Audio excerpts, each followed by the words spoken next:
பண்ணை வச்சிருக்கவங்களாம் இந்த மரத்து மேல ஒரு கண்ணை வச்சுக்கோங்க. இது வந்து தென்னை மரம்.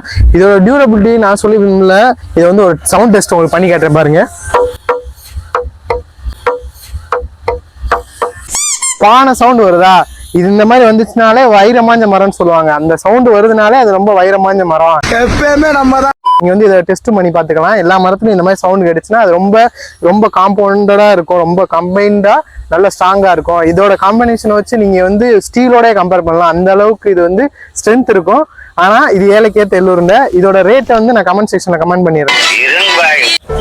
நம்ம ஓன் மில்லு ஒன்று வச்சிருக்கோம். அதனால நீங்க சைஸ் கேட்டீங்கன்னா அது உங்களுக்கு என்ன சைஸா இருந்தாலும், எந்த ரெக்கார்ட் சைஸா இருந்தாலும் அதை கட் பண்ணி ப்ராசஸ் பண்ணி 2 to 3 டேஸ்ல உங்களோட ஒர்க்கிங் ஏரியாவுக்கு எங்களால் சப்ளை பண்ண முடியும்.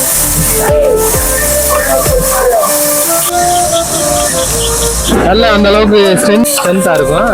அந்த அளவுக்கு ஒரு நல்ல ஒரு கிரிப் இது இருக்கும். சாலிடா இருக்கும், ரொம்ப சாலிடா இருக்கும் மரம்.